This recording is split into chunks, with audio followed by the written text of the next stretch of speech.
بسم اللہ الرحمن الرحیم، اللہم صلی علی محمد وآل محمد۔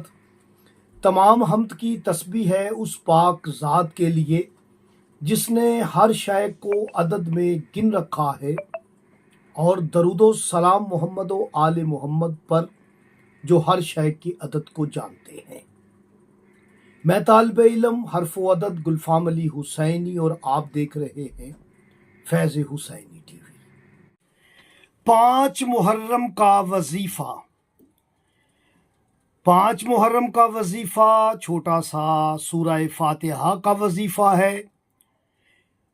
آپ اپنی دعاؤں کی قبولیت کے لیے سورہ فاتحہ کو پڑھیں۔ کیسے پڑھیں، کس وقت پڑھیں، کس جگہ پر پڑھیں، ویڈیو کو کامل دیکھیں۔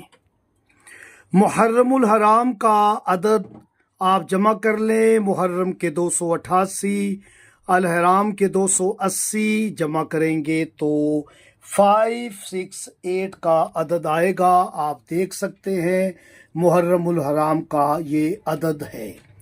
اور آج ہم نے بات بھی عدد 5 پر کرنی ہے کہ محرم الحرام کا عدد 5 کے ساتھ کیا گہرا تعلق ہے۔ جو علم جفر کے علم الاعداد کے طالب علم ہیں وہ متوجہ ہوں، ان کے لیے بہت بڑا راز ہے۔ پہلے آپ دیکھیں کہ محرم الحرام کا جو عدد ہے اس 5 سے ہی شروع ہوتا ہے۔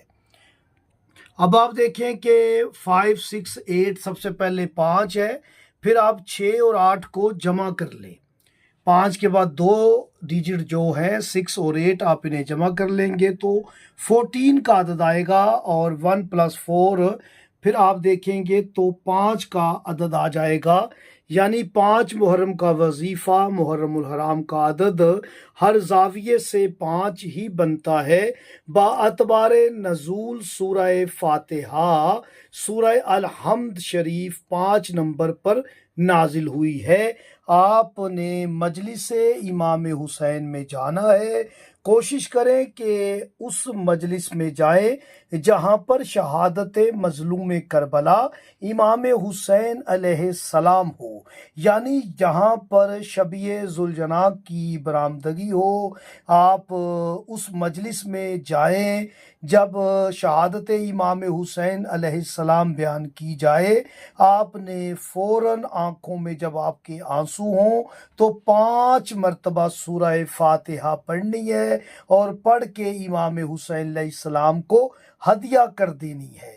یہ 5 محرم کا وظیفہ ہے۔ تاہم آپ کسی بھی مجلس کے بعد جہاں پر شہادت مظلوم کربلا بیان کی جائے تو اس کے بعد 5 مرتبہ سورہ فاتحہ پڑھ کے مولا حسین علیہ السلام کو ہدیہ کر کے دعا کر سکتے ہیں۔